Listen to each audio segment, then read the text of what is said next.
ታሪካዊ ጠላት ከጀርባችን ሊወርድ በፍጹም አልቻለም። ኢትዮጵያን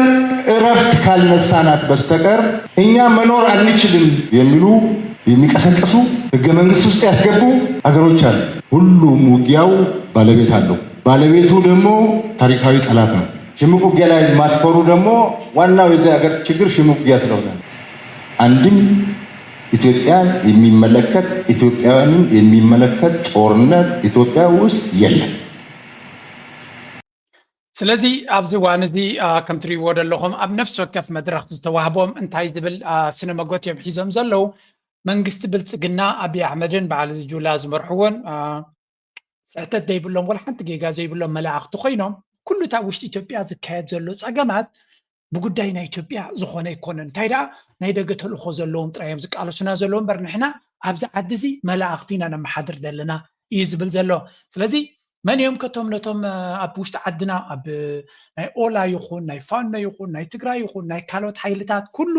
ነዚ ኩሉ ዘበግሱ ዘለው መን እዮም ዝብሉ ዘለው ናይ ደገ ሓይልታት እዮም። ብርግፅ ኣብዛ ናይ ደገ ሓይልታት ትብል ዘላ ንመን ኢትዮም ከም ዘለው ዝጠፍኣና ይመስለኒ ኤርትራ ቀዳመይትላ ካልእ እንታይ እዮም ዝብሉ ዘለው and then constantly plotting against Ethiopia. ኩሉ ግዜ ድማ ከምኦም ዝገብሩና እዮም ዝብሉ the owner of the war እቲ ውግ ድማ ዋና ኣለዎ እቶም ንዓና ዝሃርቡና ዘለው he argues that while there are guerrilla fighters and conflicts on the ground, the true owner of the war is the historical enemy of the people. ስለዚ again እዞም ሰባት እዚኣቶም ጠቕላላ ኣብ ዲናያል ወይ እውን ኣብ ፖለቲካዊ ዲስካሽን ክትገብራ ይትኽእል ኢኻ ከምኡ እናበልካ ከለኻ ናይ ህዝቢ ሕቶ ከምኡውን እዚ ኩሉ መንእሰይ መሽዓት ዝቁፀር ኣንፃርካ ንመንግስቲ ዝኣክል ግንባራት ኪሉ ዝዋግኣካን ዘራግፈካን እንተሎ ኮይኑ ዝማርኸካ እንተሎ ኮይኑ ሽፍታይ ኢልካ ክትሕዞ ክትንዕቆ ይትኽእል ኢኻ 30 ዓመት ደርጊ ኣንፃር ኤርትራ ክዋጋእ ከሎ ተመሳሳሊ ስነ መጎት ዝገብር ነይሩ ዋላ እኳ መሰል ርእሰ ውሳነ ናይ ኤርትራ ግልፂ ዝኾነ ነገር ብታሪኻዊ ብኩሉ ነገር ዝተሰነደ እንተነበረ ከም በዓል ኣያታቶም ኣብ ዲናየል ስለ ዝነብር ዝነበረ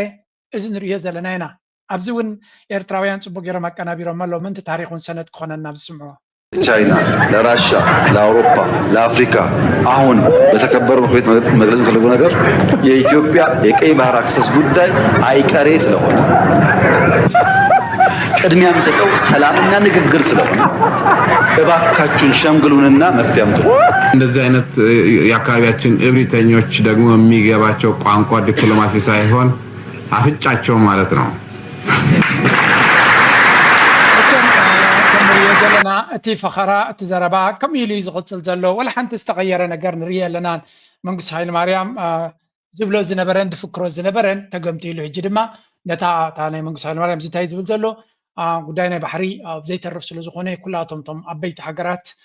ተሸምጊሎም ሕራይ ክብሉና ኣለዎም ምሳና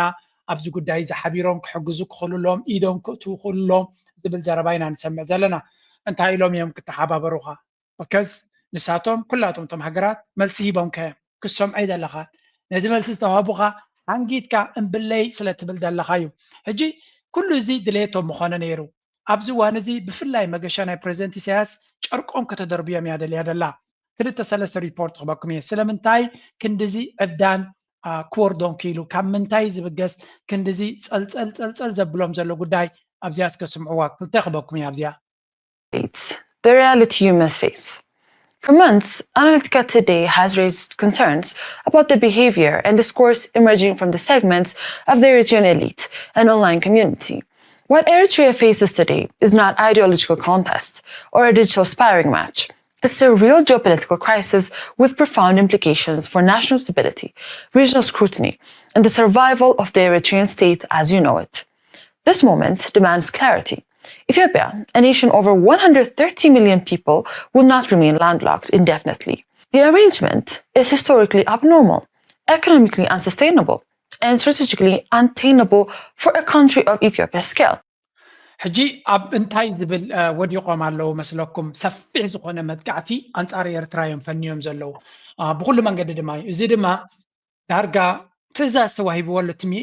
እቲ ምስ መንግስቲ ርክብ ዘለዎ ሚድያ ንኤርትራ aggressively attack ገበርዋ ዝብል attack ገበርዋ እዚ ኸንታይ እዩ ንህዝቢ ኤርትራ ንሓዋሩ ክትቀስኑ ኣይኮንኩምን ናይ ግድን ኢና ነዚ ነገር እዚ ክንረኽቦ ስለምንታይ እዮም ከምኡ ዝብሉ ዘለዉ ብሓይሊ بقلصمام كجبرو خمسة يقولوا تردي ومالو إذا قا نايرترا قلصم أفريهم تراي زي كونه كل تدحسوا وزنبرو big time fail جيرو زلن كنه نسمع زلنا دما وصيت نايت ودقتهم كم زخونه يو ابز سمعجي كل سبيز نغرم زلو قدم 25 ዓመታት ኣብ መንጎ ክልቲአን ሃገራት ዝነበረ ተጻብኦ ብወግዕ ዘብቅዕ ውዕሊ ስምምዕ አልጀርስ ዳግማይ ቃል ካትዋ ዋና ጸሓፊ ውድብ ሕብራት ሃገራት ተሓሳሲቦሎ ሎሚ መበል 25 ዓመት ናይቲ ኣብ መንጎ ኢትዮጵያን ኤርትራን ዝነበረ ደባዊ ግጭት ብወግዕ ዘብቅዕን ኣብ መንጎ ክልቲአን ሃገራት ሰላማዊ ዝምድና ንምፍጣር ወሳኒ ማዕቀፍ ዘቆመን ፍሉይ ውዕሊ ሰላም ስምምዕ አልጀርስ እዩ ክብል ድማ ኣፈኛ ዋና ጸሓፊ ውድብ ሕብራት ሃገራት አንቶኒዮ ጉተሬስ ዝኾነ ስቴፋን ዱጃሪክ ኣብ ዘውፅኦ መግለጺ ሓቢሩ And today marks the 25th anniversary of the Algiers Agreement, a landmark peace treaty that formally ended the border conflict between Eritrea and Ethiopia and established a crucial framework for peaceful relations between the two nations. In a statement we issued this morning, the Secretary-General reiterated the steadfast support of the United Nations for the Algiers Agreement. At a time of renewed tensions, the Secretary-General urges Eritrea and Ethiopia to recommit to the vision of lasting peace and the respect for sovereignty and territorial integrity embodied in the Algiers Agreement, and strengthen efforts to build good neighborly relations. ስለዚህ ኩሉ ዓለም እንታይ ክግበር ከም ዘለዎ ይነግሮም ኣሎ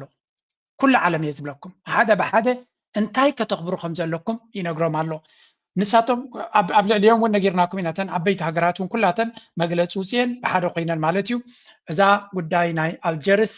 ዘከራኽር ጉዳይ ስለ ዘይኮነት كلتيوم هاجرات بس معاملهم بسم الله لهم كقبلوا لهم كتجبروا لهم period. There's nothing to add أبو زبل زرباينا نسمى زلنا يقداس بلتقنا أمنتاي زبل ودي قام الله no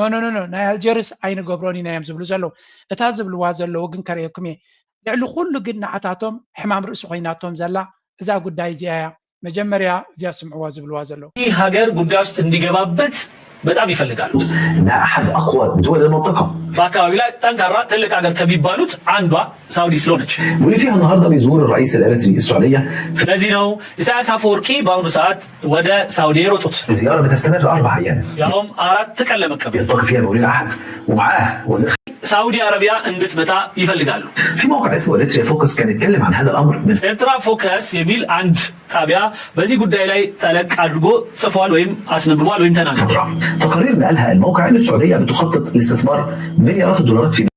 تقرير نشره مؤسسه الاقاليم من عصب قد ኢትዮጵያም ደግሞ ወደዚህ አካባቢ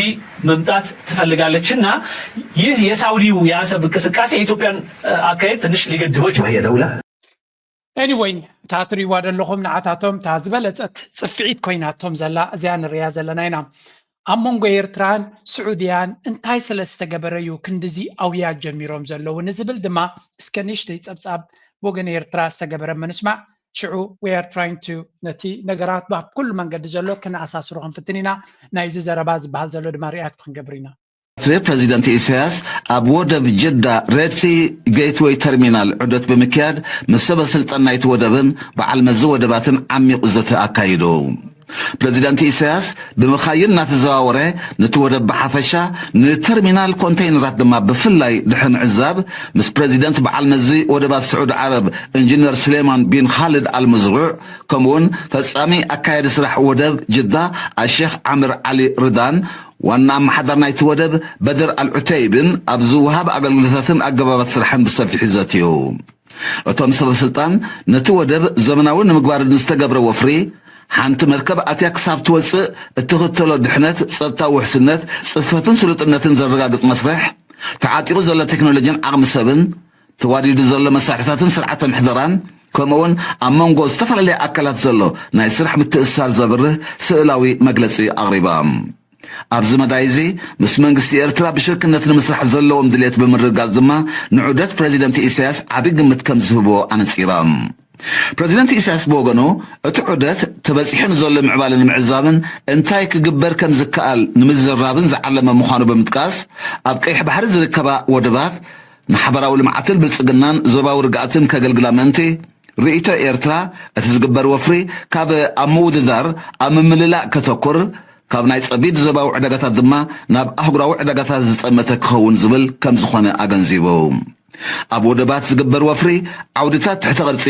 ምዕሩይ ስርዓት ኣገልግሎትን ቁጠባዊ ምትእስሳርን ስለ ዘጠቃልል ካብ ብፖለቲከኛታት ብሞያውያን ክምራሕ ኣገዳሲ ይኸውን ዝበለ ፕረዚደንት ኢሳያስ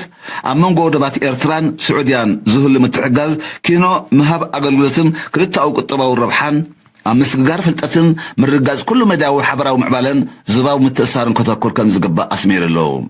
ቀዳምነታት ኤርትራ ኣብ ምዕባል ወደባት ብዝርዝር ዝገለጸ ፕረዚደንት ኢሳያስ ኣብ ሓፈሻዊ መርሓ ጎደና ንምስምማዕ ቀጻል ርክባትን ምምኻርን ከም ዘድሊ ኣብሪሁ ብኻልእ ወገን ድማ ፕረዚደንት ኢሳያስ ምስ ወከልቲ ኣካየድቲ ኣካላት ማሕበረኮምን ሃገራውያን ውዳቤታትን ጅዳን ከባቢያን ኣብ ዝገበሮ ርክብ ንህሉ ኩነታት ሃገር ብመንፅር ዞባውን ዓለማዊ ምድሆታት ሓፈሻዊ ልምዓታዊ ፖሊስን ስትራቴጅን ኤርትራን መድረኻዊ ተራ ዜጋታትን ከምኡውን ምስ ንግስነት ስዑድ ዓረብ ዘሎ ዝምድናን ሽርክነታዊ መደባትን ንምትግባር ዘሎ ድሌትን ድሕሪ ምብራህ ኣብ መላእ ዓለም ዝርከባ ማሕበረኮማት ብምሕያል ኣበርክቶ ንምዕዛዝ ብዕቱብ ተታሒዙ ዝስርሓሉ ዘሎ ሃገራዊ መደብ ከም ዝኾነ ገሊጹ እቶም ወከልቲ ብወገኖም ዝተዋህቦም መግለፂ ንቕሓቶም ኣበሪኹ ኣበርክቶኦም ንምዕዛዝ ከም ዝሕግዝ ብምሕባር ከም ወትሩ መሳርዖም ኣስጢሞም ካብኦም ዝሕተት ዘበለ ንምምላእ ዘለዎም ቁርብነት ኣረጋጊጹ ሕጂ ኣብዚ ንሪኦ ዘለና እዚ ጉዳይ እዚ ንዓታቶም ካሕምሞም ብርግፅ ከምቲ ንሳቶም ዓሰብ ዝሓልሙ ዘለዉ ወይ እውን ዓሰብ ዝጥምቱ ዘለዉ ከፀልሎም ከም ዝኽእል እዚ ጉዳይ እዚ ንማንም ከይተዛረብካ ክትግምቶ ትኽእል ጉዳይ ስለ ዝኾነ ብዙሕ ዘረባ ዘድልየ ይመስለኒ ኤርትራ ምስ ስዑድያ ትገብሮ ዘላ ካብቲ ኣቀባብላ ናይቲ ኤርፖርት ዝረገፀሉ ጀሚርካ ክሳብታ ናይ መወዳእታ ግዜ ክትሪኦ ከለካ ቨሪ ሃይ ሌቨል ኢንቪቴሽን ከም ዝነበረ ትርኢኻ ምክንያቱ እቲ ሬድ ካርፐት ንባዕሉ እቲ ፕሮቶኮል ይነግረካ እዩ ኣተኩሮ ናይቲ ዝምድናታት እንታይ ከም ዝኾነ ስለዚ ዲስ ኢዝ ማይ ኣነ ናተይ ትዕዝብቲ ማለት እዩ ንስዑድያ ኣብዚኣ ጉዳይ እዚኣ ሎክ ገይሮም ብዝቐልጠፈ ናብ ስራሕ ክንእትዋ እንተዘይክኢልና ደን ብፍላይ ኣነ ናተይ መረዳእታ እየ ዝብለኩም ዘለኹ ኤርትራ ምስ ቻይና ፈቲና ኣላ ዲል ክትገብር ንነዊሕ እዋን ሰሪሓ ብወደባት ይብል ኣለኹም ጠቕላላ ብቢዝነስ ምስ ራሽያ ምስ ኤውሮፓ ለሰይ ምስ ጥልያን ምስ ግብፂ ምስ ካልኦት ተገይሩ ናይ ኤውሮፓ ናይ ቻይና ናይ ራሽያ ብዙሕ ቫርያብልስ ኣለዎ ምስ ስዑድያ ዘሎ ግን ምክንያቱ ንኣብነት ቻይና መወዳድርታ መን እዩ ኣሜሪካ እዩ ወይ ካልእ እዩ ስለዚ ኣብቲ ቦታናትና ቀልጢፋ ኣብ ወደባት ዘተኩር ሓይሊ ድሓር እዚ ክርዳእና ዘለዎ ቻይና ንኣፍሪቃ ብስእሊ እያ ትሪኣ ኣብ ስዑድያ ቦታ ኣለዎም ኣብ ግብፂ ቦታ ኣለዎም ጅቡቲ ድማ ሶም ይቆፃፀርዎ ስለዚ ካብ ጅቡቲ ስግር ኢሎም ኣብ ዓሰብ ኢንቨስት ክገብሩ ኣይደልዩን እዮም ኢትስ ናት ደዋፆም ኣይኮነ ወይ እውን ብዓይኒ ቁጠባ ክትሪኦ ከለካ ክልተ ተወዳደርቲ ክገብርላ ጅቡቲ እውን ክትኣብዮም እያ ነግድ ስለዚ ቻይና ኣብ ወደባት ናይ ኤርትራ ኢንቨስት ክገብሩ ይደልዩ ኣይደልዩን ድሕሪ ኢልካ ብዓይኒ ኢኮኖሚ ክትሪኦ ከለካ ማይ ብድልውነት ከይህልዎም ይኽእል እዩ ስለዚ ኩሉ ግዜ ክትክል ኣለካ ኮምፒቲሽን ናቶም ስዑድያ እንታይ ይብሉ ገለገለ እዮም እጂ ስዑድያ ጅዳ ዘለዋ ወደባ ዘለዋ እንተ ክትገብር ኣብ ዓሰብ ትገብር ቢካዝ ኣብ ኤርትራ ባስዑድያ ኣብ ዓሰብ ኢንቨስት ዘይገይራ መወዳድርታ ኣብኡ መፅዩ ነቲ ቢዝነስ ናታ ክምንጥላ ስለ ዝኽእል ዳትስ ዋይ ፕሪሚየም ቦታታት ርኢኻ ንስኻ ክትህሉ ኣለካ እንተደይለካ መቐናቕንትኻ ክመፆ ይኽእል እቲ ቦታ ስለዚ ዶሚኔት ድማ ኮምፒቲሽን የምፃልካ ዶሚኔት ድማ ይገብረካ ስለዚ ስዑድያ ሃዝ ኤቭሪ ሪዝን ናብ ኤርትራ ኢንቨስት ክትገብረሉ ትኽእል ትሕቶ ኤርትራ ነዞም ሰባት እዚኣቶም ሎክ ክትገብሮም ትኽእል ዶ ክትደፍኦም ትኽእል ዶ ወይ እውን ደፊኣ ክትእትዎም ትኽእል ዶ ይትሕቶ ሓደ ግዜ ኢንቨስትመንት ወላ እኳ ፅቡቅ ኮይኑ እንተተሰማዕካ ወረቐት ዲሌይ ታክቲክስ ኣሎ እንታይ ትገብር ነቲ ቦታ ትሕዞምሽ ከይጀመርካ ግን ግዜ ትመጥጥ ስለምንታይ ትመጥጥ ዋይ ሹድ ዩ ኢንቨስት ብፍላይ ናይ ጂኦፖለቲካ ውድድር እንድሕር ኮይኑ እቲ ጉዳይ ገንዘብ ከይኢንቨስት ከይገበርካ መብፃዕና ገበርካ ፈራይ እናበልካ ተኸኽ ተብሎ ንስኻቲ ገንዘብ ካብ ካልእ ትጥቀመሉ ስለዚ ኤርትራ ከን ኤርትራ ሪሊ ፎረስት ነዞም ምሳ ዝቐርቡ ዘለዉ ናብቲ ቦታና መፅኦም ንክሰርሑ ንግዜ ክንገድፎ ኢና ንኣብነት ቻይና ብኤርትራ ኢንቨስት ክትገብር ስለዘይደሊ ይኮን ሜቢ እቲ ኤርጀንሲ ወይ ቀዳምነት ስለዘይትቦ ዘላ እያ ምክንያቱ መወዳድርቲ ስለዘይረኣዮ ዘሎ ነቲ ሒዛቶ ዘላ ድሓንቀስ ኢልና ንገብሮ ኣብ ካልእ መወዳድርቲ ዘለዎም ቦታታት ኢንቨስት ንግበር ምንታን ከይንቅደም ልክዕ ከምዚ ትሑዝ ንድሕር ገይሮም ከነዓኻ ኣብቲ ውድድር ዘለዎ ቦታ ኣብዮም ኢንቨስት ዝገብሩ ምንታን ከይቅደሙ እዚ ንሕና ትሑዛት ክንከውን የብልናን ይስሕቶ ንዝኾነ ሓያል መፅኡ ንዓና ሒዙ ትሑዛት እዮም እዚኦም ኢሉ ገዲፍና ከይድ የብሉ ከምዚ ነቲ ዘሎ ቦታ ከም ዝኸስሮ ክንገብር ኣለና ኣማራፂታት ምምፃእ ኣድላይ እዩ ንሕና እዚ ብወገን ኤርትራ ናትና ዝግበር ዘሎ እዩ ምስ ጥልያን ብዙሕ እንቅስቃሳት ርኢና ኣባይታ ግን ክሳብ ሕጂ ዝረአ ነገር ኣይረኣናን ኣለና ብዓብይ ከም ዝረብ ዘሎ ስለዚ سعودية حجي كم خوينو دي كحلف ويس ناب تكبارك ما تخلي we don't know it's really we don't know قال بزحات يرتاوين صبي وانا قريو من السعودية جن أقداسنا سلزلو لما لسجيتهم إثيوبيان كنا منتاي رعدي إتي لهم على زود دايزي أنا زجر من نجن تناتهم نحنا هالراي مزواج أنا مس مشاركتنا مس كبابينا تمساس على العلامة زلوين عديل نجبر زلنا تناتهم جن تأدى ناتهم نبي يوزدون كم زلك ريكمه جيت ماليسا أبتا نسوم زبلوات أنحو نيشتي كاتش كب نيشتي إثيوبيا بتعزى كونفليكت لفترة ميتشلنا إثيوبيا متفلقوا النجار بكلالو لا تاجين متشل بتونيتا ينورال لينو بتكاراني ونوملو إثيوبيا سعودي كان عصبن بتيز بس من النت بيانس عصبن كان إثيوبيا بتاجين نجار جن باكابيل إبهار برون يماجيت الدلن سعودية هن هل تجافت الأشبيه بفتسوم على السم قوة اقتصادية درجة ليدرس بيشل عند ودفيت يمير دن انكسكاسي نو بإساس أفوركي بكل يتدرج بصراحة وضوح وجود السعودية يعني يعتبر هنا تقويض لطموح الطموحات العسكرية سب ودب لاي من متو كلام دادرج ويم دايت أيك بر مزجامي هنا تعال نومي بقى هون ما لتش بت سعودية دال ستأشو من لادر قيمة تلبت مكنات تاريني لتش احنا نتكلم على تحالف مصري سعودي يعني مصلحة مصر إيه ليلة بزوريا مليون المالتنا ويرتت كم تري ود لهم بزحي تنتنا لزلو ميدياتات ناي جبتي بفلا ميدياتات ناي عرب دما ببزحي بز قداي زي زارب على جو بوليتيكس ازيا قداس الناس لزلو نعطاتهم ابز حج انت هم زبلو زلو مجمريا سعوديا انا بيرتران متاو نيرترا ازيو زربيهم زبلو سلامتاي السعوديا مكانا انت منيا عند حريلكا امارات يتبع الامارات كانت يتبع بمنتهى تفلت امارات كسر حدا ودبات بمقصصار البورتس ودبات راح تدلي تي ناي نيتورك ناي امارات صلوا حيل بمنتهى زغصل زلو لك كم تشاينا قد يحميم بودبات نيتورك ناي ودبات هلو سلازي الاماناتهم كابورت سودان جميرونا كبنغازي جميروم بنغازي ناي ليبيا لهم مصيوم بورت سودان كحزو يدليهم ستيل او كخصلو خمس دلي زنقر كابو عسب وي ابير تراون يدليهم ناي جيبوتي كبيدهم وديقاتهم بربرا حيزوم الله شعو بوساسو حيزوم الله قاتل بصوماليا قسكا غيركا ام مقدشو وني طافولو اب كينيا اب مومباسا ابو صلواح قبري دلي اب تنزانيا سلازي نتو ودبات كله كتعزون كحزوان يدليف بنيو بتخيل كذا مع عدن سقاطرا نابلكا تخيل مالتي سلازي ابناي غداي ودبات سعوديا نتا مودادرتا كتودادران بحرت دلو خينا سيريسلي نابي كتمصالو ناب ኤርትራ ክትመጻለዋ ናብ ዓደብ ናብ ዓሰብ ክትመጻለዋ ና ኦፍ ኮርስ ኣብ ታጁራ ወደብ ጌራላ እንድሕሪልካ ከቢድ ይኮን ምክንያቱ ምስ ጅቡቲ ድሮ ናይ 30 ዓመት ዲል ጌራ ከም ዘላ ዝገልጽ ሓበሬታ ሪና ግን ስቲል ኣብ ኤርትራ ክትመጽእ ኣይትኽእልን እያ ክትብል ኣይትኽእልን ኢኻ ወላውን ዝኾነ ነገር ክገብረሉ ትኽእል ነገር የለን ክትብል ኣይትኽእልን ኢኻ ብሓፈሻ ግን ንሳቶም ዓሰ እንድሕሪ ኤርትራ ምስ ስዑድያ ሓደ ዲል ጌራ بኢትዮጵያ ክመጽእ ዝኽእል ጎርፈጥፈጥ ቡገይሩ ከብቅዕ እዩ ዝብል ካልኩሌሽን ከም ዘሎ እዩ ዝንገሮም ዘሎ ኣብ ገጹ ትሪኦ ኢኻ ናይ ስምባደ ናይ ተዳሂሉ ኮሜንት ዝገብር ምክንያቱ ኣብ ቪድዮ ነዋሕ እንድያ ኣብ ቅድሚት የባጩ እዩ ነይሩ ኣብዚ ናይ እዚ ወዲ ዝምስራየ ግን ያ እዚ ሲሪየስ ምዃኑ ይፈልጡ እዮም that's why እዚ ናይ ኤርትራ ብፍላይ ንስዑድያ ትኸዶ ከጸልሎም እዩ ዝደሊ ንግብፂ ትኸዶ ኤርትራ ከጸልሎም እዩ ዝደሊ ስለምንታይ ኤርትራ ዲል ጌራ ንሳቶም ከም ዘይንቀሳቐሱ ጌራ ክትዓጽዎም ከም ትኽእል እዩ ዝረኣዮም ንዓታቶም እዚኣ ድማ ሪሊ ፕሬዚደንት ኢሳያስ ንኤርትራ ንሓዋሩ ብሰላም ንኽነብር ዝደልየና ወይ እውን ናይ ሰላም ናይ ኤርትራ ካብ ውግን ወረ ውግን ዕግርግርን ሽግርን ብፍላይ ካብ ኢትዮጵያ ካብ ዝመፅእ ዕግርግር ከትሕነና እንድሕሪ ኮይኑ he has to do something ኣለኹም ገሊኹም እዚ ኤርትራ ብቕልፅማ ጥራይ ክትኽእሎ ትኽእሉ ትብሉ ኣለኹም ንስኹም ኣነ ምሳኹም ኣይሰማዓኒ ምክንያቱ ቅልፅማ ኣለና ሓይሊ ኣለና ግን መንእሰያት እቶም ከምኡ ትብሉ ካብታ ግንባር ከይትኩም ኮፍ እንተትብሉ ስትስ ንበለኒ ነይሩ ኣነ እቶም ከምኡ ኤርትራ ብቕልፅማ እምበር ምስ ማንም ኣይትሻረኽን እያ ትብሉ እቶም ብፍላይ ኣብ ደገ ኮይንኩም ከምኣ ትብሉ ማለት እዩ ብናተይ ርዲት ንስኻትኩም ሓፍ ኢልኩም ኣብታ ግንባር ኮፍ ኢልኩም ኤርትራ ቅልፅም ከም ዝህልዋ እንተትገብርዋ ፅቡቕ ነይሩ ንባዕልካ ደገ ኮይንካ ቀጥታዊ ኩናትን ወረ ኩናትን ዕድሜኻን ሂወትካን ዘይትንክፈካ ክነሱ እቲ መንእሰይ ሰራዊት ናይ ኤርትራ ኣብ ግንባራት ኮፍ ክብል እሞ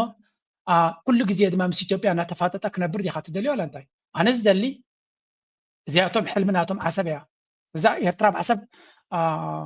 ምስ ንኤርትራ ክኽስብ ዝኽእል መሻርክቲ ኮፍ ኣቢላ ኤርትራ ብምዕባልያን ቁጣባያን ክትግዝግዝ መንእሰያትና ድማ ካብ ግንባራት ወፂኦም ኣብ ኖርማል ሂወት ክኣትው እየ ዝደላነ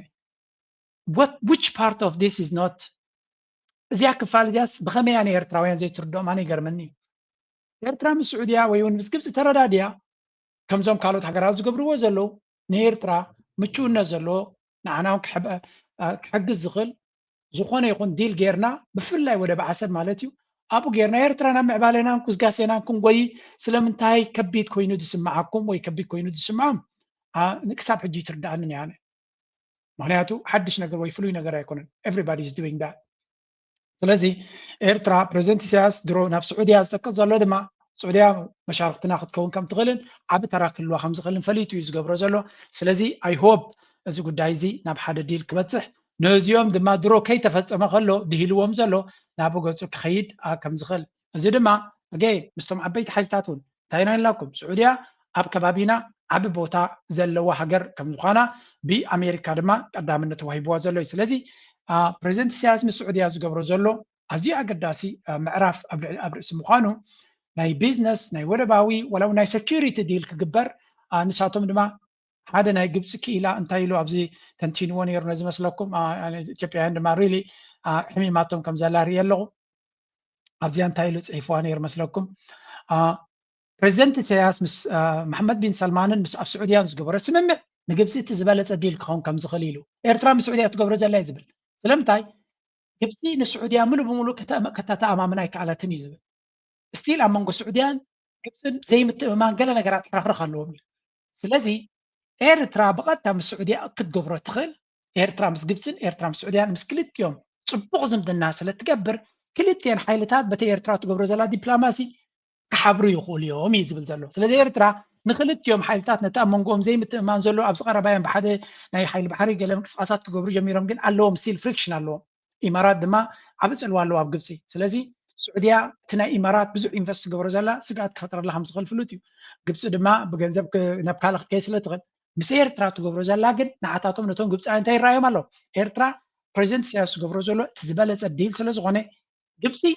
ኢንዳይሬክትሊ ካብዚ ምስ ስዑድያን ኤርትራን ዝገብርዎ ዓብ ከሳቢት ክትከውን ትኽእል እያ ምስ ግብፂ ድማ ምስ ስዑድያ እውን ተጎራቢትና ዝኾነ ሓገዝ ክንገብር ንኽእል ኢና ኣብዚ ዲል እዚ እዩ ዝብል ዘሎ ብኻልእ ዘራርባ ግብፃውያን እንታይ እዮም ዝደልዩ ኣብ ዓሰብ ክኣቱ ወይ ኣብ ኤርትራ ክኣቱ ሸውሃት የብሎም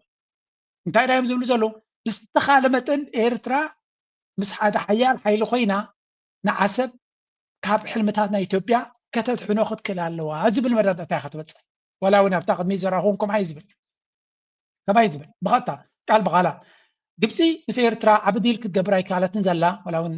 ስለዚ ምስ ስዑድያ ዝግበር ንዓና ከርባሓና ይኽእል እዩ ምክንያቱ እቲ ዕንደራ ናይ ኢትዮጵያ ናብ ባሕሪ ገፆም ዝገብርዎ ዘለዉ ንዓና እውን ስጋኣት ስለ ዝኾነ ስዑድያ መሻርክትናን ጎረቤትናን ምዃና ስዑድያ ድማ ናይ ቀይሕ ባሕሪ ሃገር ስለ ዝኾነት ኣክንዲ ካልእ ሓይሊ ገጅፍ ሓይሊ ንዓና ፀገም ክፈጥረልና ዝኽእል ስዑድያ መፅያ እውን እንተኮይና ንዓና ዝበለፀ እዩ ይብል ኣሎ ስለዚ ግብፂ ኤርትራ ስዑድያ ግብፅን ስዑድያን ድማ ክልቲኦም ናይ ኣሜሪካ ቀረባ መሻርክቲ እዮም ስለዚ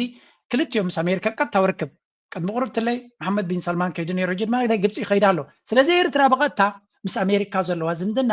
ብኢድ ኣዙር ከመይ ጌራ ትፈትሖ ከም ዘላ ዲስ ኢዝ ቨሪ ቨሪ ኤክሰለንት ዝኾነ ምንቅስቃሳት ኢና ንርኢ ዘለና ብርግፅ ናይ ካልኦት ጂኦፖለቲካዊ ረብሓ ንምግባር ጥራይ ንሕና ብኡ ክንድረት ኣይንደልን ኢና ንሕና ናትና ኣጀንዳ ናትና ዕላማን ከነስልጥ ኤርትራ ድማ ንሴኪሪቲ ጥራይ ወላ እኳ ሴኪሪቲ ዝለዓለ ዘገድሰና እንትኾነ ብቁጠባ እውን ክንዘራረበሉ ንኽእል ክንረብሓሉ ንኽእል መንገዲ ክግበረልና ድሌት ኣለና ሸውሃት ኣለና ብዝኾነ እዚ ንሪኦ ዘለና ኩነታት ንኤርትራ ዘርብሕ ስለ ዝኾነ ኢትዮጵያውያን ብዛዕባ ናይ ግብፂ ዝብልዎ ዘለዉ እንተሪኢና ወዚስ ኣርቲክል እንታይ እዮም ዝብሉ ዘለዉ ግብፂ ናብኡ ትኸይድ ዘላ ተዘመትና ዚ ዓይነት እዩ ፅነከረክም እየ ባዕሎም ዝብልዎ ዘለዉ ናይ ኢትዮጵያ ሚድያ ብዛዕባ እዚ መገሻ ናይ ፕሬዚደንት ግብፂ ኩሉ ጌና ከየጋጠሞ ከሎ ክሰንብዶም ጀሚሩ ከም ዘሎ ኢና ንርኢ ዘለና እንታይ እዮም ዝብሉ ዘለዉ ናይ ግብፂ መራሒ ናብ ኣሜሪካ ብምኻዱ ንዓና ሽግር እዮም ዝብሉ ዘለዉ እዚ ከዓ ዶናልድ ትራምፕ ባያስ ኣለዎ ወገንነት ኣለዎ ናብ ኣሜሪካ ገፁ ዘበለዩ እቲ ናቱ መርገፂ ስለዚ ናይ ግብፂ ሕጂ እንድሕሪ ከይዱ ብቐጥታ ይረኽቦ እንተሎ እቲ መርገፂ ናቱ ናብ ግብፂ ዘበለ ክኸውን እዩ ንኢትዮጵያ ድማ ሽግር ክፈጥረላ እዩ ብፍላይ ዶናልድ ትራምፕ ኣፀቢቑ ስግኣት ክፈጥረሉ ዝኽእል ምክንያቱ ናይ እገዳ መስርሕ እውን ተበጊስሉ ስለ ዘሎ ኣንጻሩ ብኣሜሪካ ካልእ ተፅዕኖታት ክመፁ ከም ዝኽእል ዘርኢ ግምታት ንርኢ ኣለና ስለዚ እዚ ኩሉ ንሪኦ ዘለና ምንቅስቃሳት ኣብ መወዳእታ ንኤርትራ كربح زخل مخانو إنا نقمت زلنا إيرترا دما بقى تاون انت دايره بحت بتزاواري كابت كونتاتتي ناي مربح تقولو زلو ابيو انت خونه مس امريكا زلو ديلون اقداس ديل انت تجبره احنا دس بلنا اجي كابزيا انت بجمرا بيلكم زنبركم ابي احمد دا انت يقبرالو ابي احمد نابي قصو يقويلو انتحريلكم دما ازيا كتري ازيا اسكرايوا انس قرمي زبلني Iran and Ethiopia have signaled a renewed push to deepen political, economic, and cultural cooperation, positioning their expanding relationship within a broader realignment of global and regional diplomacy that increasingly places the Horn of Africa at the center of international engagement. The commitment was underscored during high-level talks in Tehran, where Iran's parliamentary speaker, Mohammed. The visit marked one of the most senior Ethiopian parliamentary engagements in Iran in decades and came as both countries seek to leverage their recent كم تريون بلهم أبي أحمد دبلوماسي بخل مسابقة مثلا ناب إيران هذا الأخ سديدو خمسة لوينا نرزلنا إيرترامس إيران ركب على وايلهم نقوم مشيتن منين قبلوا زوعلو كي حفروجن كم زاتري ومزلهم انتهي قبر له بس إيران ركب قبر له ما يبدرون نخجزي زخاون دخل أزر ركب زقبر زلو بس إسرائيل ركب كقبر تانيو مس إيران مس إماراتن مس إسرائيل ركب زلو وناب إيران كيدو ركب كقبر تأجم زي ولا حاجة نرزلنا and I'm telling you إزيا قد إزيا إيرتران تتقبران إيرا تلا رستم خونه نيرو اتباياس نايت ميديا دما حدا كابتي أمنا زغطة عن زلو قد إيسو سلامتاي إيرترا تقبر نجر بقرب أن تقطعتله نيرترا كتك عزفتن ميديان أكايدان نرلنا بقمت قالوا أتي إثيوبيا تقبر نجر كم دليتهم كودغلو زاربهم يله زغربهم يله they can do anything لذي حدا كابتي زي ميدياتات لن كانت تقبروا زلون تاريخهم إيرترا كاب إيجاد كيدايا نزبل أبزي حنت رايوزي ارتيكل دحر ارتيكل إيرترا كاب إيجاد وزيا إيجاد من يبدأ بإيرترا تجاربه لذي again أبي أجندة يخونا له زغان تايز قبرلك إيرترا تقبروا من قصاصات أجندة مقبار إيرترا تصبغ دبلوماسي ركبن شركنا تنكت قبر كلا إيرترا نشتي تنساتهم ديدا اللي وخون كل دما عابي نوصن زربان تهديدا جي زي إيرترا كاب إيجاد وزيا أواجنا يكوينات جيروم تجاربهم كريكمي بحفشة انتهينا نرد لنا النساء إثيوبيا تقبروا مس إيران تقبروا ركب كم نبور جيرو كريان نازفتن مزخون يكون حيلك الرغب خلي إثيوبيا ولا مس ديابلوس ركب كقبر خلي quite normal إثيوبيا إيرترا تقبروا جن السعودية أنت جيرا مس جبس أنت جيرا كل جزء حماق مخانو كزارب زغيل بزعبا إيرترا مس جبس تقبروا صبغ دبلوماسي كان زارب BBC بريزنت سياس مسو زخيز نبر عثمان صالح تاسئل جيجا نيرا بزعبو كتنتني دمرت لذي إيرترا ستيل عابي صقم كاب ميديا كم زلوان بزح صعر اندخامن دما كم كدلينا مخانو مقمات كدلينايو سلازي ازي تكونونات مستقبلكا رياليتي عبلي لنا زلو كنتان طريقه هنا بزح سراح بزح دخام بزح منقصقاسات كدلينا زغل حجر مخاناينا نرزلنا تانكس جاد جن أملاك كل جزء نتي أب كبابينا زقاتن بدوتات نصبقنا يزقبرو نصبقنا نسناينا يزقبرو حجون ترينا كل تزقاتم زلو كنتات نيرترا نابص بقى قصو يزخدلا زلو كبل እውነት ኮኔክሽን ነው ባለስልጣን ኪስ ውስጥ እየገቡ መዝረፍ ነው እያንዳንዱ ሀብታም የራሱ ባለስልጣን ጀሌ ያለው ኤጀንት አለው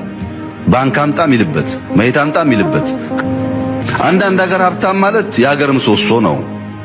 ሀብታም ማለት ለመንግስት ፖሊሲ በጣም ያስጠና ሐሳብ የሚያመጣ የተቸገሩ የሚያግዝ ምናምን ነው በእኛ እንደዛ አይደለም ተለጥፎ ነው ያለው እያንዳንዱ ቦታ ላይ መሬት ዝም ብሎ ሐሳብና ገንዘብ ስላለው ሰው ያገኛል ኢትዮጵያ ውስጥ አያገኝም እኮ ኮኔክሽን ይፈልጋል ኬስ ሰፈርነ ምናምን ተብሎ ነው የሚሰጠው ከባንክ ስርዓት ጋር ኢትዮጵያ ውስጥ ያለው ችግር ጥቂቶች ብልጦ أبي أحمد أبزح جزء كحسن كتحللين سمعنا أبزيا زربازيا جن ناي بحكي حيال زربان حق نزل له زربان يزار إذا زربازيا نيجي بياتراي كمان تملكت زرباي كونت أبزح حجرات أفريقيا ترى زرباي أب أفريقيا هبت همز بحال سب أنت عين السبيو دحريلك مبزح تجزء ريم سبل كامسي أتا كم يجرو ده كن ذهب تيمو تبلون سبات بزحاتي مغنياتو بتحساسمهم فليز بلنا يقطبا كده تايتري لهم يا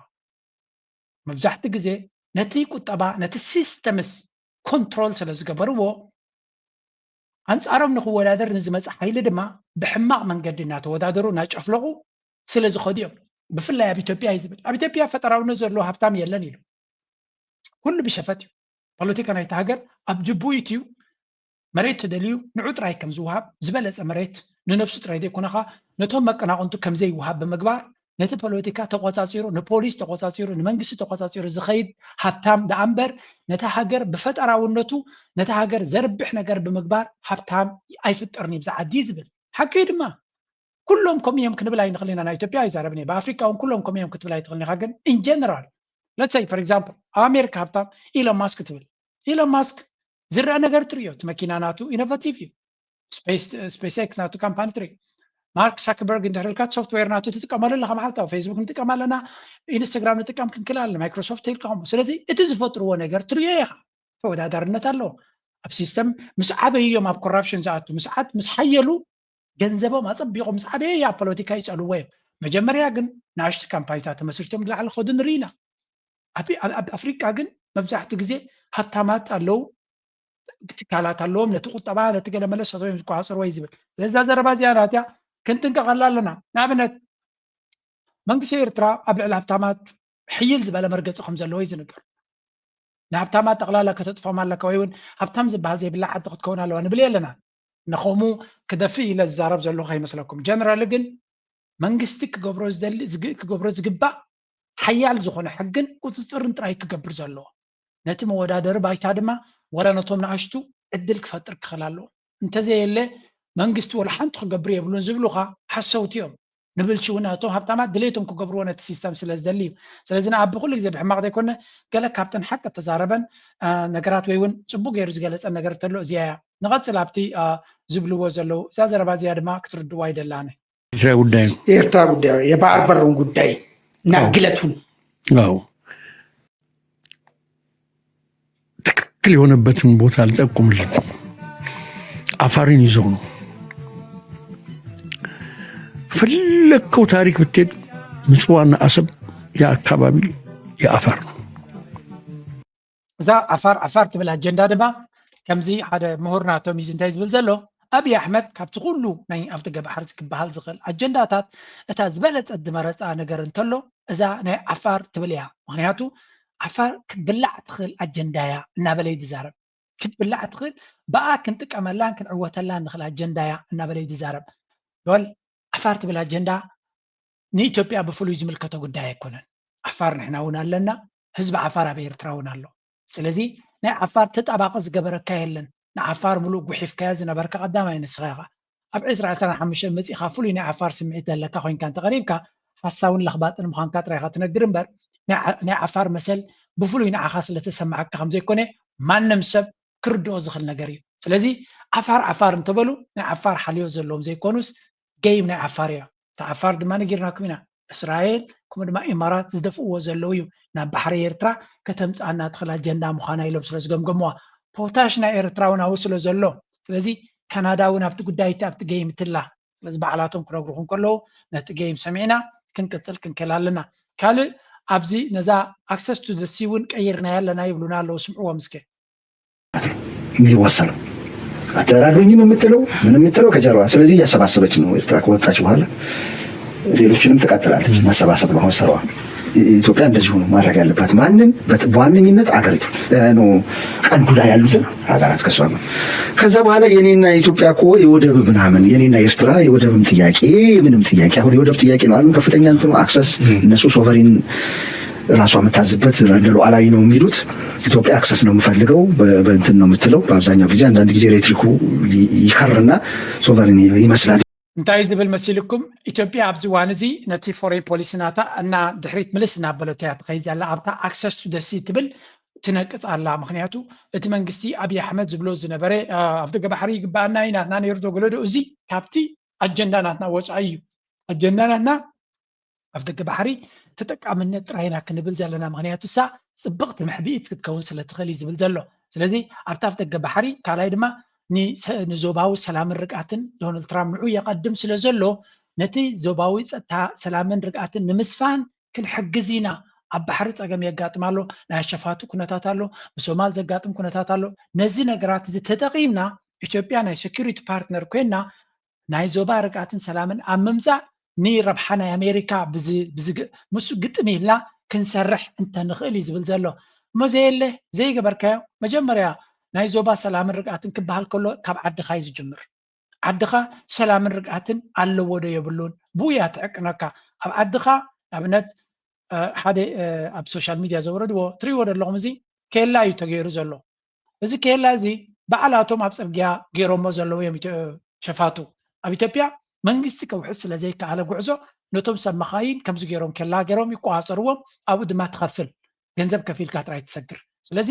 ልክዕ ሽፍትነት ኣብቲ ሃገር ሰራውር ከም ሰደደ ኢና ንርኢ ዘለና ነዚ ከውሕዝ ዘይከኣለ እንታይ እዩ ዝብል ዘሎ ሕጂ ኣብቲ ናይ ኣሜሪካ ኣጀንዳ ክንፅጋዕ ክንክል ኣለና ሰላምን ርግኣትን ኣብ ምስፋን ንኣሜሪካ ክንሕግዘኩም ኢና ብምባል ንሕና ፖዚሽናትና ምስቲ ናይ ኣሜሪካ ኣካይዳ እንተፀጊዕናዮ ኣሜሪካ ክትኣምነና ትኽእል እያ ብፍላይ ናይ እስራኤልን ናይ ኢማራትን ደገፍ ክህልወና ስለ ዝኽእል ስለዚ ዘየልዕ እንተራገዲፍና ኣብቲ ናይ ኣሜሪካ ኣጀንዳ ንፀጋዕ መገባርያነት ንክንከውን ድማ ፅቡቅ ዝኾነ ፕላን ከም ዘለና ክንነግር ክንክል ኣለና እዩ ዝብል ቃል ብቃልኡ ከም ዝብል ስለዚ ነቲ ኩነታት እቲ ነሳቶም ብኩሉ መንገዲ እዮም ዝርእይዎ ዘለዉ ኩሉ እዚ ኣብይ ኣሕመድ ክኸዶ ዝፀንሐ ጌጋ ምዃኑን ዘይዋፅኦም ምዃኑን ተረዲቦም መንገዲ ክቕይር ክኽእል ኣለዎ ንድሕሪት ገፁ ክምለስ ኣለዎ እዮም ዝብሉ ዘለዉ ካልእ ኣብይ ኣሕመድ ኣብ ደገ ባሕሪ ናይ ኤርትራ ዝብል ኣጀንዳ እናቐተሎ እንድሕሪ ከይዱ ካብ ጌጉ ስለተምሃረ ይኮነን እንታይ ኢና ንብል ዘለና استراتيجي كغير كم زلو سلاز نجار زلو زيا صبوق يرنا كنستعوللا كنكلالنا غلغللو كويروم يوم كوكو تمجمريا يبرهجو كخمسي كونن يلوم كشاخو زلو ابت غدغاد ناتهم كاتو زغلو نو it's still the plan is كمي غيركا تتالل العالمي اما خرط سلو زلوهم ابز حكايه انديخا نا حجي منقدخا غير يلوم يمخرولو ስለዚ እቲ ኣገባብ ድማ احنا ህዝብና ክሰምዓለዎም ኣብቲ ናቶም መፈንጠራ ድማ ከኣቱ የብሉን ሰብናትና ክብል የዝደሊ ካልእ ነዚ ሓደ ዝበልዓሉ ፃሕሊ ዝሰብር ኣበየሎ ንዑዝ ተዋሃበት መልስላ ምናልባት ከተሰቐና ስለ ትኽእል ክንሪያ ደልየ ኣለኹ ደ was this video if I can find it ቀሲለ ክረኽበ እዚያ በቀዳማ ያርአኩም ነይረ ግን ክንደግማ እሞ እንኳን አሰብ ቀጥተው እነሱም ህጋዊ በሆነ መንገድ አይደለም የሄዱት ስለዚህ የሚያስቡ ከሆነ አሰብን በጋራ ጥቅም ለጋራ ጥቅም ማዋል ነው ለጋራ ጥቅም ካልዋልክ ደግሞ እሱ አይቀርም ትሪወደለሁም ባጫ ደበለይ እዚ ኣብ ጉዳይ ናይ ኤርትራ ኣይኮነን ዓሰብ ትራይ ወላ ንሳቶም ብሕጋዊ መንገዲ ይኮኑን ከይዶም ስለዚ ንልውላውነት ናታውን ምልክት ሕተልና ዝብል ዘረባ እዩ ዝዛረብ ዘሎ እዚ ከቢድ ዘረባ እዩ ግን ባጫ ደበለይ ቀጥታ ክትበፅሖ ትኽእል ቪድዮ ዝገበርዋ ግን ስምዑ ኣብዚ መልእክት አላችሁ እና የባጫ መልእክትም አለ ባጫም አለ ዛሬ እዚህ ከፊታችሁ ቆመን የምታዩን የኢትዮጵያ ጭቁን ብሔሮችና ብሔረሰቦች ባህል ክፍል በመባል የምንጠራው በዚሁ በኤርትራ ሜዳ በህዝባዊ ግንባር ሓርነት ኤርትራ ስር ሆነን የኢትዮጵያን ቅኝ አገዛዝ ቀንጥሮ ለመጣል በሚደረገው ትግል ውስጥ ለሚማረኩ ነዛ ናይ ሎሚ ሓሶት ናይ ማይክሮፎን ኩነታት ናቱ ዝጥቀመላ ዘሎ በዚያ ገይሮም ተኪኦም ለለው ትሪእዎ ኣለኹም ስታሊን ናብ ኢትዮጵያውያን ዝበፅሕ ቪድዮ ይዝገብር ዘሎ and he is hitting ኣብታ ትግባእ ቦታ እዩ ዝሃርማ ዘሎ I'm sure ነዛ ቪድዮ እዚኣ ክረኸሎ ባጫ ደበለ ደሙ ከም ዝፈልሓሉን እዚኦም ሻዕብያስ ከመይ ገይሮም እዮም ሒዞም እዚ ቪድዮ ክሳብ ሕጂ ኣፅኒሖሞ ገምገሌ ላይ ትጠፍን እንተዝከኣል ነይሩ ብገንዘቡ ካብ ኢንተርነት ብሉ ነዛ ቪድዮ እዚኣ ደምስሱ ላይ ክብል ኣይፀልን እዩ እሱ ጥራይ ግን ኣይኮነን ስነ ጥበባዊ ብቅዓት ናይ ባጫ ደበለ እውን ኣቕሪቦሞ ነይሮም ስለዚ ላይክ አለነው ንባጫ ደበለ ረይዎ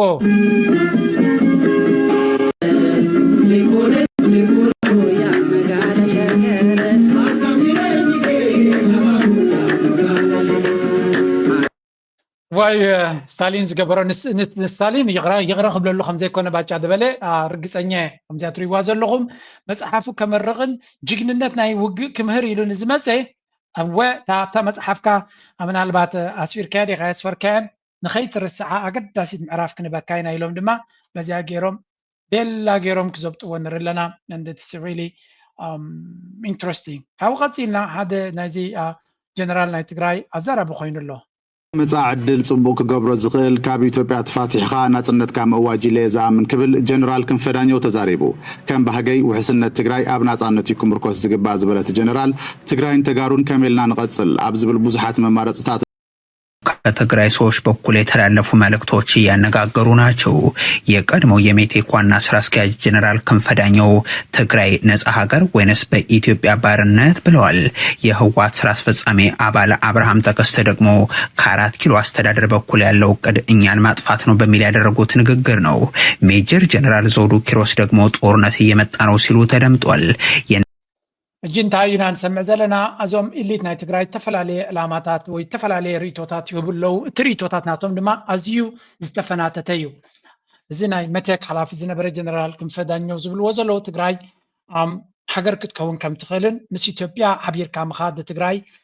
ባርነት ከም ዝኾነን ስለዚ እቲ ህዝቢ ተበጊሱ ምስ መርሕነት ተዘራሪቡ ጉዳይ ናይ ትግራይ ኣርሒቑ ክሓስበሉ ከም ዘለዎን ምስ ህዝቢ ኣምሓራ ከምኡ ድማ ምስ ህዝቢ ኤርትራ ጥዑይ ዝበለ እርቂ ክግበር ከም ዘለዎ እዩ ተዛሪቡ ዘሎ። ስለዚ እዚ he argued ትግራይ must stop blaming others and instead seek solutions። ስለዚ ንኣምሓራ ንኤርትራ ንሻዕብያ እናበልካ ምዝራብ ገዲፍካ ኣብ ጉዳያ ኮፍ ኢላ ሽግራ ክትፈትሕ ክትክእል ከም ዘለዋን ናታ ትግራይ ናበይ ገፃያ ክትከይድ መሰረታዊ ሕቶታት ናታ ክትምልስ ከም ዘለዋ እቲ ካልእ ድማ እታ ናይ ምስሕራ መሬት ዘላ ድማ ኩናት ዘይተርፍ እዩ ነቲ ኣብ ትግራይ ዘሎ ሓይሊ ንህወሓት ማለት እዩ ክምንቁሶ ስለ ዝኾና ውግእ ክመፅእ ናይ ግድን እዩ ዝብል ዘረባ ሰሚዕና ብወገን አብርሃም ተኸስተ ናይ ህወሓት ዓብ ሓላፊ ድማ ኣብይ ኣሕመድ አንቂድዎ ዘሎን ተጋሩ ክጎድእን ክድምስስን መዲቡ ከም ዘሎን እዚ ድማ መፍትሒ ክግበረሉ ዘለዎን ሸለል ክበሃሎ ዘይግብኦን እዩ ክብል ሪና ኣለና። ስለዚ እቲ ኩናት ኣብይ ከበግሶ ዝኽእል ኩናት ዝበሃል ብተደጋጋሚ ይዝረብ ኣሎ። ኣይ ቲንክ ኣብቲ ጉዳይ እቲ ብርሃነ እውን ምስ ብራኸሸው ዝገበሮ ነይሩ። ምስ ኤርትራ ዘሎ ርክብ ወይ ከዓ ምስ ኤርትራ ዘሎ ርክብ ሕዚ ዕድል ከመይ ኢኻ ክትጥቀመሉ ዝግባእ ካልኣይ ኤርትራ ኣብ መንጎ ትግራይን ኣብ መንጎ ኤርትራ ኣብ መንጎ ኢትዮጵያን ዝውላዕ ኩናት እንድሕር ተሃልዩ ከመይ ኢኻ ክትሪኡ ትኽእል? ነቲ ኣብይ ኣሕመድ ኣብ ልዕሊ ኤርትራ ወራር ተፈፂሙ እቲ ወራር ንትግራይ ይፀልዋ ዶ ኣይፀልዋን እዩ እቲ ወሳኒ ነጥቢ ዝፀልዋ ተኮይኑ ትግራይ ምስ ዘወፃ ክትስለፍ እያ ንዓሳ ንምክልኻል ማለት እዩ። ዘይፀልዋ ተኮይኑ ኣይትስለፍን ማለት እዩ። ኣብይ ኣሕመድ ኣብ ልዕሊ ትግራይ ወራር ክጅምር ከሎ ንኤርትራ ዝፀልው ተኮይኑ ሰብ ስልጣናት ኤርትራ ኣሰላልፎም ባዕሎም እዮም ዝፈልጡ ክንፅሩ እዮም ሽዑ ሶት ኩነታት ይፈጠር ሞ ሽዑ ልንፅር ይኸውን ማለት እዩ። ከምከማይ ግን ማለት እዩ ኣብይ ኣሕመድ ኣብ ኤርትራ ይኹን ኣብ ትግራይ ዝውልዑ ኩናት ለኣና ዳይሬክትሊ ኢንዳይሬክትሊ ኣይኮነን ዳይሬክትሊ ስለዝፀልወና ንሕና ንዘዋፀና ናይ ምስላፍ ሙሉእ ተፈጥሮአውን ሰብአውን መሰል ኣለና እዩ ኢሌላ ምናነ ምስ ከተሓይዙ ቀዳማይ ሚኒስተር ኢትዮጵያ ኣብይ ኣሕመድ ንፀላእትና ከምቅማል ክንርግፎም ኢና ዝብል ርእቶ እውን ይሆን እዩ። እንደ ቅማል እናራግፋቸዋለን ጠላቶቻችንን አንድ ባንድ እንደ ቅማል እናራግፋቸዋለን እዩ። ባይዘወይ መራሕቲ ዓዲ ዝመርሑ ሰባት ፕሬዚደንት፣ ጠቅላይ ሚኒስቴር፣ ዲፕሎማት፣ ኤምባሲ፣ ሚኒስቴራት ገለ ክዛረቡ ከለው ቃላት ይመርፁ እዮም፣ ጥንቃቐ ይገብሩ እዮም፣ ግሬስ ኣለዎም፣ ብጣዕሚ እዮም ዝጥንቀቁ። እዚ ከምዚ ዓይነት ጋርቤጅ ቃል ደርቲ ዝኾነ ቃል እንደ ቅማል እናበጥራቸዋለን ዝብል ሓደ ብዕሉግ ዝኾነ መራሒ ምዃኑ እዩ ዘርኢ። መራሒ እኳ ኣይኮነን ብዕሉግ ሰብ ኣብ ዘይግብኦ ስልጣን ከም ዘሎ እዩ ዘርእየካ። ተኻላይ መራሕቲ ኢትዮጵያ ኩሉ ግዜ ኣብ ልዕሊ ህዝቢ ትግራይ ዘንፀባርቕዎም ፀርፍታት ኣለዎ እዮም። እዚ ቅማላም ትግሬ ይብሉ ናቲ መቐፀልታ እዩ ሰብ ዝዛረብ ዘሎ ችጋራም ትግሬ፣ ቁልቋላም ትግሬ፣ ኣንበጣ ቆርጣም ትግሬ ተን ኣጀንዳታት ዝሰንሐ ዝተሪፈን ሓቂ ፋኖ ኣብ ሓራ ክልል ገለ ስለዘ ያ ኣንፃር ምስ ኮነባት እንደገና ክለዓል ይኽእል እዩ እሱ ይትረፍ ኣይትረፍ ንሕና ቅማላም ተኮይና ቁማለት ኢና ማለት ስለዚ ከይንቁምብል ምግባር እዩ ዘለና መልሱ ንሱ እዩ ተረዲእኽኒ እሱ ኣብ ናይ ባዕልና ተኣይስሙ እዚ ኣብይ ኣሕመድ እውን እቲ መንፈስ እሱ እዩ ተዋሪስዎ እንደ ቅማል እናበጥራቸዋለን ኢለ ከም ንሪኦም ዘለና እዚ ጉዳይ ናይ ኣብይ ኣሕመድን ኣካይዳ ናቱን ብተጋሩ ይኹን ብካልኦት ኢትዮጵያውያን ብፍላይ እዚ ናይ ቁማል ዝበሎ ብዙሕ ቁጥዕን ተሪር መልስን ይቕበል ኣሎ። ኣይ ቲንክ ካብኡ ዝተበገሰ ከይኮነ ይተርፍን እዩ በዚ ኣብ ወገን ትግራይ ዝበሃል ዘሎ ስምዑ እናገለጹ ይመጽኦም ሎሚ ግን ሓዱሽ ብብዙሓት ትኩረት ዝሰሓበ ጥንክር ዝበለ መርገፂ ካብ ከተማ መቐለ ስሚዕሎም ኣብቲ ኣብ ትሕቲ ወረርቲ ሓይልታት ዘሎ ዞባ ምዕራብ ትግራይ ንምምላስ ኩናት ዘይተርፍ ከም ዝኾነ ፕሬዚደንት ጀነራል ታደሰ ወረደ ብግልፂ ኣመልኪቶም ኩናት ንምትራፍ ዝከኣለና ኩሉ ክንገብር ኢና ንሰላም ኢልና ግን እንሸጦ ግዝኣት የለን እዩ ክብል እቲ ፕሬዚደንት ኣጠንቂቖሎም እቲ ፕሬዚደንት እዚ ዝገለጸ ንምርግጋፅ ህልውናን ድሕነትን ትግራይ ብዝነትን ትግራይ ብዝብል ቴማም ኣብ ኣንፈታትን መደባትን ከምኡድማ ኣብ ፋጽማ መደባትን ጊዜያዊ ምሕዳር ትግራይ ምስ ላዕለዎት ኣመራርሓ ክልል ዞባን ወረዳን ካብ ታሕሳስ 2018 ዓመተ ምህረት ጀሚሮም ንሰለስተ መዓልታት ክሳለጥ ኣብ ዝቐንየ መደብ እዩ ተባሂሎም ትግራይ ብዝተፈላለዩ መድያት ኣብ ኣዝዩ ዝተሓላለኸን ጸቕጢ ዝበዝሖ ኩነታትን ከም ዘላ ዝገለጸም ሌተናል ጀነራል ታደሰ ወረደም ዘለና ኣማራጺ ድማ ነዚኦም በዲኻ ምውጻእ ክብል ገሊጹም ብዝተፈለየ መንገዲ ዕጽዋት ክውሰኽን ክተሓላልኽን ዝግበር ምንቅስቓስ ብዙሕ እዩ ዝበለት ፕሬዚደንት ብምዃን ድማ መጠን እቲ ሓደጋ ልዑል እዩ ክብል እዩ ኣጠንቂቖም ውሽጣዊ ይኹን ደጋዊ ሓደጋ ካብ ግዜ ናብ ግዜ እናወሰኸ ይኸይድ ከም ዘሎን ኣብ መንግስታዊ ግልጋሎት ዘሎ ጸቕጢ ከም ዝወሰኽን ኣብ ፍትሕን ዳይነትን ዘሎም ዝተሓላለኸ ጸገም ዘለና ድኹም ኢኮኖሚ ስርዓታዊ ዝመስል ናይ ግዕዚና ጸገም ቀጻሊ ዕጽዋት ተጠናኺሩ ክኸይድ ኣብ ውሽጥና ኮይኖም ዝሰርሑ ኣካላት ተሓዊሶሞም እቲ መጠን ተቐላዕነትና ክትዓጻጸፍ ገይርዎ እዩ ክብል እዮም ጀነራል ታደሰ ወረደ ገሊጾም እቶም ኣብ ውሽጥና ኮይኖም እንታይ ንርኢ ኣለና መሲልኩም ኣብዚ ብሓፈሻ ኣብ ልዕሊ መራሕቲ ናይ ህወሓት ገጅፍ ዝኾነ መጥቃዕቲ ይግበር ከም ዘለዎን ባንክታት ወይ ከዓ ኤሌክትሪክ ወይ ገለ ዓበይቲ ስጉምትታት እውን እንተተወሲዶም ክንገረም ኣይንኽእልን ኢና እዚ ትሪእዎ ዘለኹም ዓበይቲ ካድረታት ናይ ብልፅግና ግልፂ ዝኾነ መጥቃዕቲ ኣብ ልዕሊ እቶም ናይ ህወሓት መራሕቲ ይገብሩ ከም ዘለውን ኣብ መንጎ በዚ ድማ ናይ ጀነራል ታደሰ ወረደ ድማ ኣብዚ ንጹር ዝኾነ መርገፂ ወሲዱ ከም ዘሎን ስጉምቲ ክወስዱ ከም ዝኽእሉን ወይ እውን ጽቂልካ ጥራይ ምጽባይ መፍትሒ ክኸውን ከም ዘይክእል እዩ ዝንገር ዘሎ እዚ እቲ ኩነታት ናብ ትግራይ ዘሎ ምስቲ ኣብ ሓራ መሬት ዘሎ ኩነታት ክትሪኦ ከለኻ እቲ ዓፋነ ስርዓት ናይ ትፈልፍ ክውገድ ምግባር እንደገና ካሊእ ኩናት ይሓስበሉ ኣነ ዘይኣምነሉ TPF ይቅበሎን እዚ Tigrayan civilians are saying our leaders are divided and we are becoming a battlefield. And that's what they fear. What would you say to them? እና እቺ አዛዣችን ነች ብለው ለሚያምኗት ለሚከተሏትም አዝናለሁ በበኩሌ ማለት ነው። የትግራይ ህዝብ ስጋት አለው የእርስ በርስ በተጋሩ መካከል ቀጥላል ላይ ሆና ትግራይ ላይ በቃ again እዚያ ጀነራል ብልዋ ዘለው ኩናት ዘይተረፍ ምዃና ተዛሪባ በዓል ስታሊን ድማ ብዙሕ ብብልሽውና ብኻልን ቆምጣጣዕ ዝበለ ሰብ ሕጂ ድማ ኣብ ቃንዛ ናይ ህዝቢ ክትፃወት ኢላ ድመፀት ዝሕዝን እዩ እናበሉኻ ይምልሱላ ኣለው እቲ ኩነታት ድማ ካብ ግዜ ናብ ግዜ እናተቀያየረን እናረሰነን ይኸይድ ከም ዘሎ ኢና ንርኢ ዘለና ካብ ትግራይ ናይ መወዳእታ በዚያ ክውድእ ኢሳ ኣስመራ እትዕርፍ ባቡር ክንርኢ ኣብ ኩናት መንስኤ ዘይኮነስ ነቲ ዘመኑ ሙሉእ ክልተ ብዕራይ ፀሚዱ ብሓንቲ ማሕረሻ ዝሓርስ ሓረስታይ ተምሃሮ ዩኒቨርሲቲ መቐለ ምስ ተምሃሮ ዩኒቨርሲቲ ዓዲ ኳላ ተላፊኖም ዝሓሸ መንገዲ ዝፈጥሩሉ ዕድል ምፍጣር ኣብ ሽረ እንዳስላሴ ዘሎ ዶክተር ዝሓሸ ሕክምና ስለ ዘዳልወ ኣብ ኤርትራ ዘሎ ሕሙም ድሕሪ ሕጂ ናብ ቱርክን ጀርመንን ኮለል ዝብለሉ ምክንያት የብለይ እንዳበለ ኣብ ገዝኡ ኮይኑ ዝሕጎሰሉ እዋን ምርኣይ ኣብ ዛላምበሳ ዘለው መንእስያት ብዘይ ዝኾነ ይኹን ፍርሒ ብዘይ ዝኾነ ይኹን ስክፍታ መኪና እናዝወሩ ኣብ ዝመረፅዎ ከተማታት ኤርትራ ተዛዊሮም ተዘናጊዖም ዝምለስሉ ሰላም ምርኣይ ኣብ ዩኒቨርሲቲ ከረን ዝተማህዘምዞ ኣብ ቴሌቪዥናት ትግራይ መዋዓውዒ ክግበረሉ እንሪኤሉ ኩነታት ብምንታይ ይፍጠር ይኸውን ዝግብኦ ኣርእስትና ኣብ ናይ ቴክኖሎጂን ሓበሬታን እዋን ብሓፈሻ እቲ ጽምዶ ብብዙሓት መንገዲ ነዚያ ሼር ትገበርኩም ላይ ጽቡቕ ሓሳብ እዩ መንግስታት ናይ ክልቲኦም ንዑ ዝምጥን ሕግን ኣካይዳን ስርዓትን ተታታትዮም ሓድሽ ነገር ኣይኮነን ገለገለ ሰብ ናይ ዝወዲ ዘረባ ክዛረብ ከሎ ከመይ ገይሩ ይብል ኣሎ ካብ 91 ክሳብ 98 ንቡር ዝነበረ ነገራት ኢና ንዛረብ ዘለና very normal ዝነበረ ነገራት ብሰንኪቲ ዘጋጠመ ኩነታት ዝተኸስረ ዕድላት ኢና ንዛረብ ዘለና ብዝኾነ እዚ ሕጂ ተፈጢሩ ዘሎ ኩነታት ትክክለኛ ሕግን ስርዓትን ተተኸቲሉ መንግስታት ድማ ኢንቨስት ገይሮም ንሓዋሩ ክቕፅል ዝኽእል ስራሕ ተሰሪሖምሉ ብቐሊሉ ክብፅሕ ዝኽእል እዩ ምክንያቱ ንዘበናት ዝኸይድ ዝነበረ ኩነታት ስለ ዝኾነ ኤርትራን ላዕላውነትን ክከባበራ ሕብረት ኣውሮፓን ወሰንቲ ሃገራትን ጻውዒት ኣቕሪበንሎም ሕብረት ኣውሮፓን ጉጅለ መሻርክቲ ሃገራትን እቲ ኣብ መንጎ ክልቲአን ጎረባብቲ ሃገራት ኢትዮጵያን ኤርትራን ኣብ 1998 ክሳብ 2000 ቋፅር ኣውሮፓውያን ዝተኻየደ ኩናት ዶብ ብወግዒ ዘብቅዐ ስምምዕነት